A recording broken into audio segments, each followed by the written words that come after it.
తెలంగాణలోని కొండగట్టు, కరీంనగర్, వేములవాడ, ఇల్లంతకుంట రామాలయాలను అభివృద్ధి చేయాలని కేంద్ర మంత్రి బండి సంజయ్ తిరుమల తిరుపతి దేవస్థానాన్ని కోరారు. జన్మదినాన్ని పురస్కరించుకుని ఇవాళ ఉదయం వీఐపీ ప్రారంభ దర్శన సమయంలో తిరుమల శ్రీవారిని దర్శించుకున్న అనంతరం బండి సంజయ్ మీడియాతో మాట్లాడారు.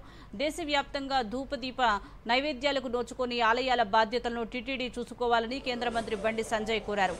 పురాతన ఆలయాలను గుర్తించి అభివృద్ధికి నిధులివ్వాలన్నారు. తిరుమల తిరుపతి దేవస్థానం ఉద్యోగుల్లో 1000 మందికి పైగా అన్యమతస్థులు ఉన్నారని, నిబంధనలకు వ్యతిరేకంగా ఉన్న వారిపై చర్యలు తీసుకోవాలని కేంద్ర మంత్రి బండి సంజయ్ డిమాండ్ చేశారు. కాగా జన్మదినాన్ని పురస్కరించుకుని కేంద్ర మంత్రి బండి సంజయ్కు పలువురు కేంద్ర మంత్రులు, రాజకీయ ప్రముఖులు శుభాకాంక్షలు తెలిపారు. సనాతన ధర్మం కోసం, ఈ సమాజం కోసం అందరూ కలిసికట్టుగా ఉండాలని చెప్పి, ఎవరికి ఏ కష్టం వచ్చినా, ఏ ఆపద వచ్చినా ఈ ధర్మ పరిరక్షణలో ఒకరికొకరు చేదోడు వాదోడుగా ఉండాలని చెప్పి, ఆ శక్తిని, సామర్థ్యాన్ని, ఆ ఆలోచనను కల్పించాలని చెప్పి ఆ స్వామివారిని వేడుకోవడం జరిగింది. ఈ తెలుగు రాష్ట్రాల్లో కనీసం ధూపదీప నైవేద్యానికి నోచుకున్నటువంటి దేవాలయాలను కాపాడుకోవాల్సిన బాధ్యత టీటీడీ మీద ఉంది.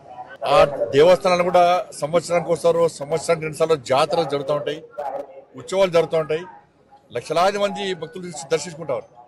కానీ మిగతా సమయంలో కనీసం ఇక్కడ అభివృద్ధి, కనీస సౌకర్యాలు లెక్క ఇబ్బంది పడుతున్నారు. కాబట్టి ఈ తెలుగు రాష్ట్రాల్లో ఉన్నటువంటి పురాతన దేవాలయాలకు నిధులు కేటాయించి వాటిని ఒక యుద్ధ ప్రాతిపదికన, ఒక ప్రణాళిక ప్రకారం అభివృద్ధి చేయాల్సిందిగా నేను వారికి